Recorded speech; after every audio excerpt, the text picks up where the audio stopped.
Yes. Now that there is that ruling, Yes.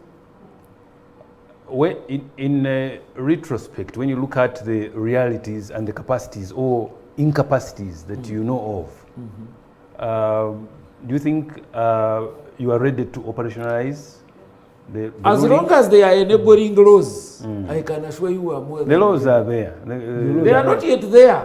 That's why I was telling you that, for example, is a prisoner in upper prison, how does he vote his member of parliament from Kavari? If you tell me the laws are there. How? How is this prisoner who is from Mbale able to vote his councillor, yet he's in upper prison? With modern technology that can be catered for. But is it in the law? Is it in the law? Have you heard that in Uganda we are allowing electronic voting? You've seen even electronic courts imposed by the circumstances that we are obtaining. That's why we are going. That, so, for example, how it came? Why can't you then respond to circumstances that have been imposed by the law? And who is responding to the circumstances? The revised courts are a project of court. Because it is them who decided that you don't have to bring these people to us, let us use technology, we fix. It is their project. Because some of the things, that's why. Because some of the things may not even require. But also you are that's why. They are administrative in nature. That's why I'm telling you that right now, if Justice Byawakama said, Commissioner General, in the next 1 week, I am coming with my team to register the people, sensitize them, and make sure they participate. For us, we are ready. But we are not going to sit here to say, since the court ruled, and I think since the Electoral Commission has delayed for us, let's go ahead. I wouldn't have liked you to get into that area. Yes. What I want to tell you, the ruling was made. For who? The onus was on you. Not us. Listen. Yes. To have an engagement with the Electoral Commission. No. It was the Electoral Commission to engage with prisoners. That don't reverse it. We are having people here, yes, whom the court ruling says ABCD about them. So, do you have any plans let me for tell them? You, let me tell you. But when you say that you want Electoral Commission to come to you. Let me answer your question.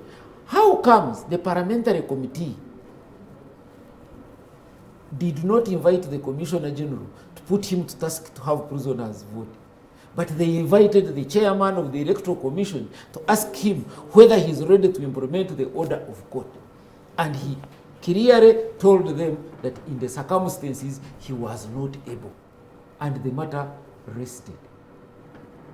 Why did they invite the Commissioner General? Because the mandate of conducting an election is not the mandate of prisons. But the court ruling makes you stakeholders now in the process. You see, the court ruling was to who? If you read the judgment, the land friends must have read the judgment. They said, Electoral Commission should work or shall work with Uganda Prison Service, Ministry of Foreign Affairs, and other relevant organs to ensure that these categories of prisoners who have not been voting participate in the oncoming elections. Now, when the judgment was done, fortunately the members of parliament were sensitive. They picked it. And they didn't see Electoral Commission doing anything. Then they called the Electoral Commission to explain. And they explained.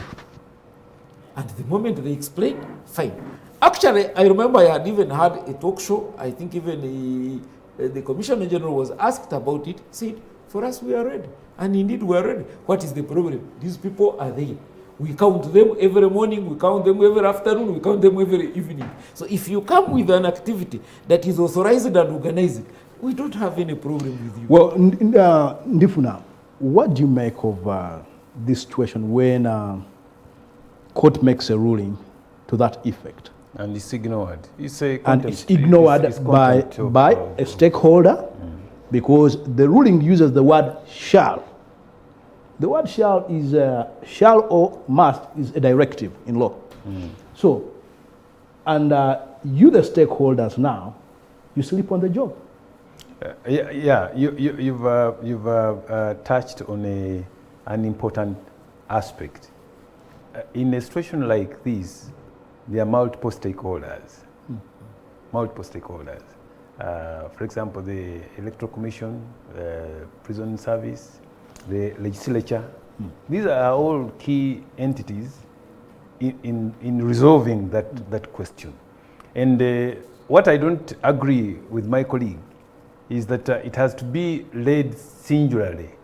You see, this it's like some of the things have to be addressed collaboratively, because clearly you are where the prisoners are. You have responsibility over them, and therefore, if the other agency is not responding, there is no harm in approaching them to find out what they are going to plan, rather than say, oh, since they take the lead, we will wait. If they want us, they will talk to us about it. But before I cut you short, Yeah. not to cut you short, the budget for conducting an election is given which institution? That's not your role to know how much money they. I am saying the budget is allocated to who is allocated the budget? Of course, it's allocated to the Electoral Commission. Fine. So if I say we have to have these people vote, and the Electoral Commission is saying we don't have a budget provision Have for your team, have you heard of something called a supplementary budget? who asks for it? Yeah. Is You are there trying any to technical conclude person that the moment you are told that is there any the money that we have is because you less. see, there is no technical person that will advance a voting budget to an institution called Uganda Prison Service. Who? Why? Because that is a function of the Electoral Commission. So if the Electoral Commission says, one, we do not have the budget.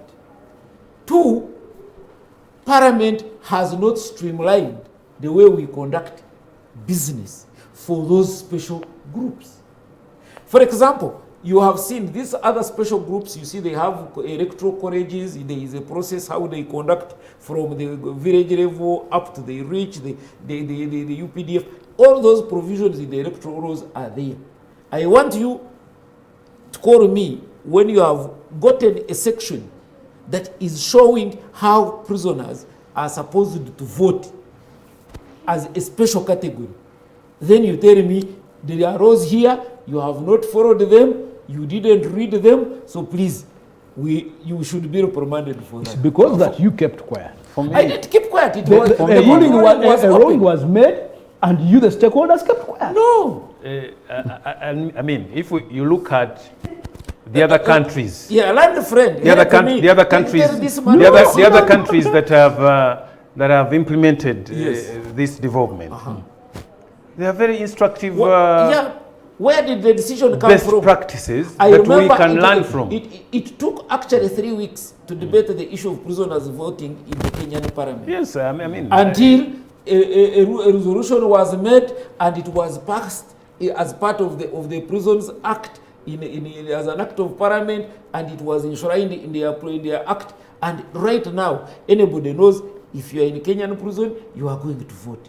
But you are telling Baini, because court has ruled, then I say, I am lining you people, you go and vote. We are not saying that. The procedures, It becomes at the beginning of a process. The point I was making is that we seem to suggest that prisoner voting is such a novel thing that has never happened on this planet Earth. No. But it happens in many places, including True. in the neighborhood. When it comes to the question of how to operationalize it, there are very But the stakeholders must all be involved. Leave alone examples. Yeah, agreed. There must be a procedure of how to do it. Agreed. What is holding back the stakeholders from engaging each other? That is everybody's question. Okay.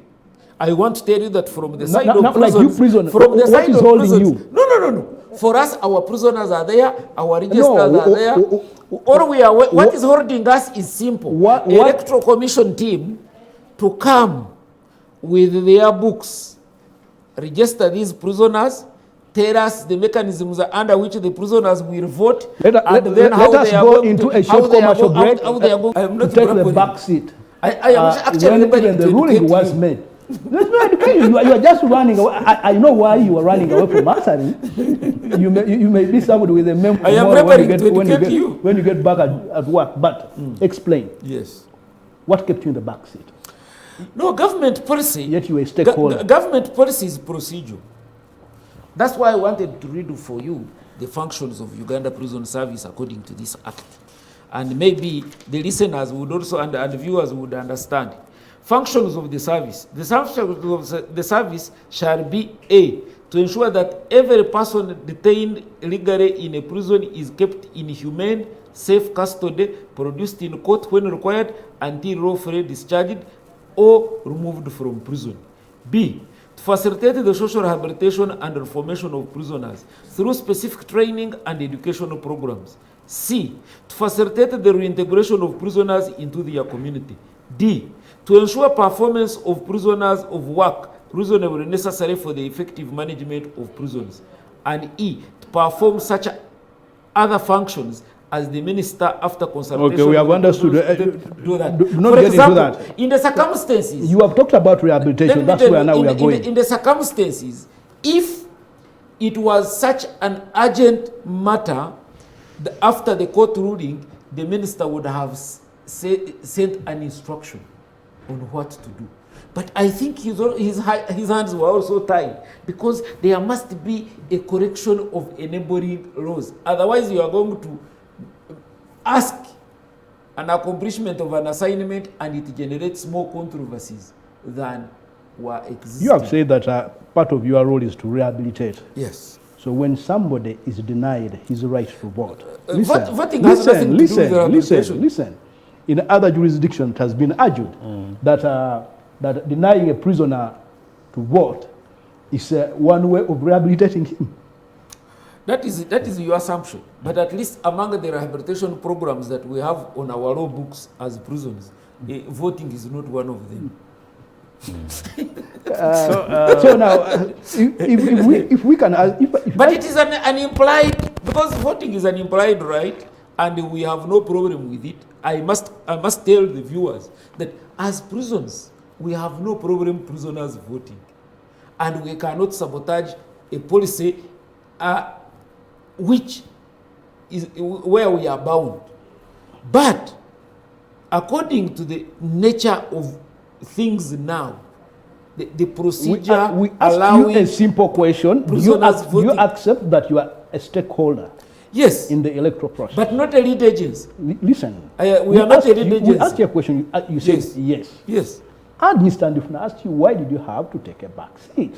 When even because the court ruling had been made, yes, but you did not move the electoral commission to say that we have people here. You see, the ruling was whose rights are being trampled on to vote. No, the ruling was clear. The ruling said that Electoral Commission, Uganda Electoral Commission, shall work with the institutions they highlighted, including prisons, to ensure that prisoners and people... What do you understand by the word shall? Shall work. Shall is a directive. Yes, but they did. If they had said prisons, if they said with Uganda prisons, if they had said that prisons, brings you on board. Prisons shall ensure that prisoners vote would be a different matter. The word shall work. But Electoral Commission shall work. I think if we go back to the very point I made at the outset of this conversation, the issue is that government reacts in a crisis mode on some of the things where good planning should have taken place. Now, for example, the question of electoral reforms, which could have also included the participation of prisoners, is something that should have been taken seriously. You know that actually many proposals for reform of the laws are stuck. They have not been incorporated into our legal framework to guide the electoral processes. So it's part of the challenge. And that's where actually the legislature comes in. But even where a legislature is going to play a role, the agency that has a lead role, like Electoral Commission, has to play that role.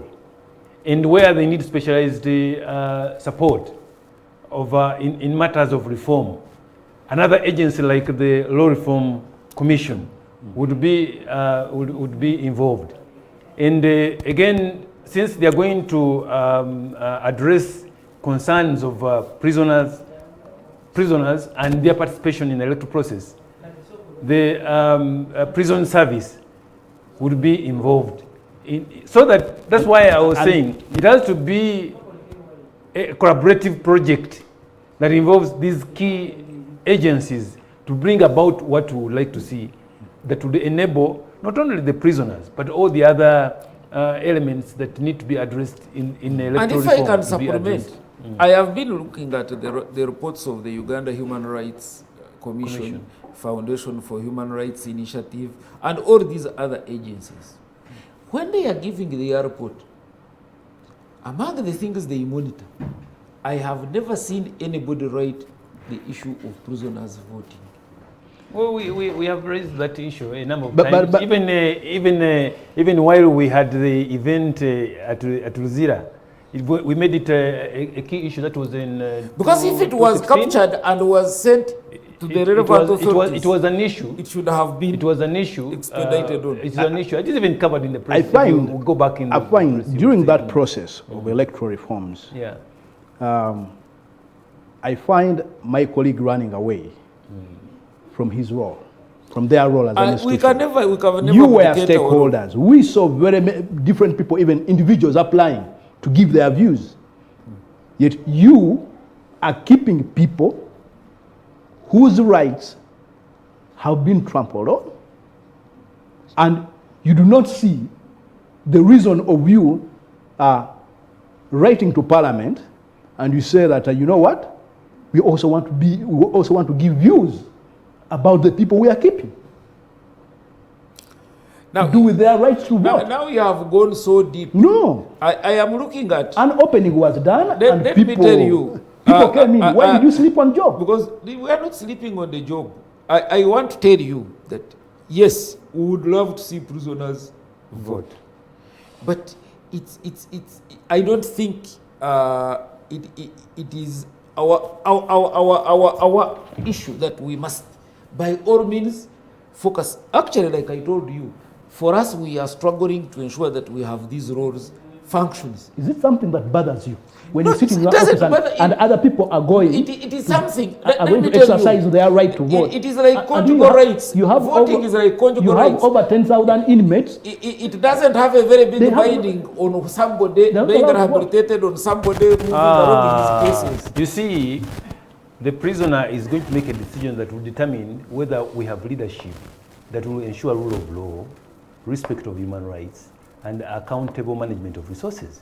And you say that is not important, it's inconsequential for as long as other things are in place. That is that's my question. Inconsequential. How comes the lawmakers have been skipping then it? withdraw that statement. No, I you don't say that a prisoner by not voting is inconsequential. What was deemed important has been in our law books.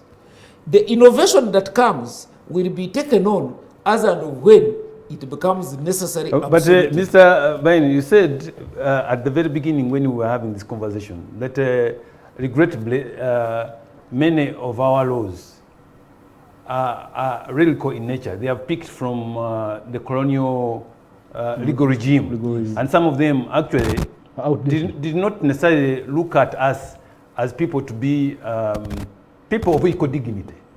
Yes, we were but on a serious note, democracy is a growing child. even the Americans, it took so many years before the women and the slaves were voting. So these are some of the developments that are coming up. Like the chairman of the Electoral Commission committed himself in Parliament and said the subsequent elections, prisoners will participate. You can be rest assured that in the next elections, that should not be the decision of the chairman of the commission. The court has ruled, and the constitution is quite explicit. So anybody who defies that is acting in you can see the electoral chair. You see the chairman. No, I'm just putting it to you. But why don't you raise it? Actually, no. You have the rising, I'm saying I am ready to do what I have been given to do. But I am not going to do you are the voice of the people that you are keeping been assigned to do. Right now, there is no prisons officer that is right. Okay, when the Electoral Commission from every time we have had elections, there is a memorandum of understanding between Electoral Commission and prisons that actually we used to keep the boxes and at the same time pack the elections. The election has come. Our boys have been trained. They are busy doing what they are supposed to do. If we are asked to do what we are supposed to do, we do. But to say that we are going to take over the role of another agency, it creates a contradiction. In the few classes I attended, one of my lecturers told me that you can do anything when the situation is normal. But when things go wrong, they will follow the law. If we decide to challenge the Electoral Commission and present these prisoners for voting, and something that doesn't work out right, who will defend us? That's the fear. It's not a fear. You fear to speak the truth. It is the reality. It is the reality. Because the question is, if any Ugandan that goes for elections, national and local, he works under the umbrella of Uganda Electoral Commission. Why should prisons assume the role of Uganda Electoral Commission? No, I think the point may not necessarily be assuming the role of the Electoral Commission.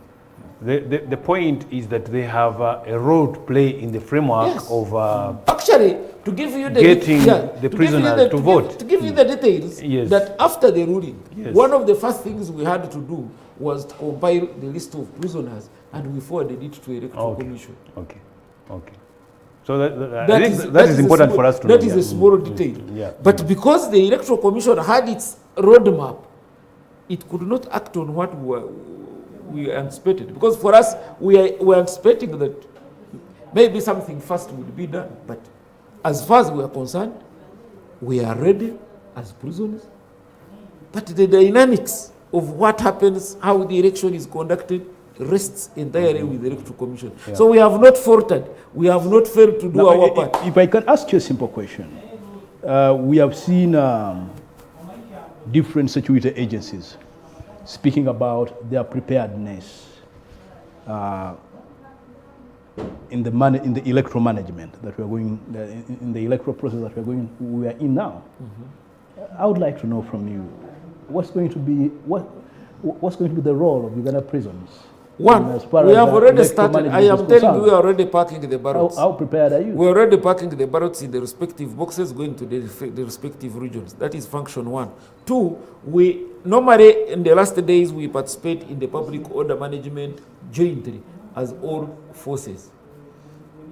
Three, as prisons, we also joined the National Security Committee. Actually, I'm expecting the service chiefs are supposed to communicate to the public as we lead to the elections. Are these falling under any other functions that you read? No. By the way, you read the functions. Yeah, you see, I'm just curious. One of the things is that the three institutions, the army, the police, and the prisons, are the pillars of the state, and that's why joint operations are always allowed and acceptable. And we do it all the time. But what you are saying, does it fall within the armpits of the Prison Act? Yes. any other signed thing. Even packaging, By the minister. ensuring that ballot boxes are Yeah, packaged. there is. I am telling you, the memorandum was done in 1962. It has been renewed all the time. You ask and go. You are a journalist. That prison shall always participate in the packaging of ballot We are boxes. keeping the boxes. We are helping in packing the ballots, and that's where we stop. Then the other thing, where there is a shortage, our people work as police constables for the election areas. We supplement police. Joint patrols, we do. You receive different uniforms doing joint patrols to ensure the public order management. So we are very active in this. If you realize, my office as a spokesperson. Now that you talk about public order management, what framework is being used in this case of managing public order? The Uganda Prison Service is a member of the National Security Committee. Yes. And it is the Security Committee that makes a roadmap on what should be done in the public order The management. roadmap should be a roadmap of the law. And that's why that program a roadmap that falls within the law. That program is police-led. But the army, the prisons, and other security agencies, they join in with the police lead. Well, as I think now this brings us to the end of this show, but before we get off the set, one or two words as we leave this the show. Your parting statement, Mr. Ndefna, in line with the franchisement of prisoners' rights. Prisoners are human beings. They only happen to be in circumstances where some of their rights to liberty have been limited, but they are human beings. And therefore they are entitled to all the rights of a human being and only subjected to limitations as provided within our constitution and as guided by the international human rights standards. And these are quite elaborate. Now, to deny a prisoner a right to vote is regrettable. But interestingly and importantly, our own courts have pronounced themselves. Now, what is key is for national institutions to expedite the process to enable the prisoners to participate in the electoral processes. And therefore, then we would see voter education in prisons, we would see that the necessary technologies are put in place to enable them to participate in situations where actually some of their rights to liberty have been limited. Well, let me also hear from a man himself who claims that the voting rights of prisoners in Uganda are inconsequential. One thing we agree, Rome was not built in a day. And every other day there is progress. I want to assure Ugandans that Uganda Prison Service is ready to comply with the rules of this country. And we are very optimistic that in the subsequent elections, we shall have the enabling laws and then the prisoners will vote. Because managing prisoners is a unilateral project that you cannot simply come out to do something without coordinating, because it's a chain. That's why we belong to the justice, law, and order sector. To me, we should not be wasting time asking why aren't they voting and elect. I think the relevant Is it a waste of time? What I'm saying, the relevant agencies should be busy making the laws so that this thing is done even as soon as tomorrow. And you stakeholders moving the relevant agencies to expedite the process. And to our viewers, stay better, but not bitter. And always remember that Uganda is bigger than all of us.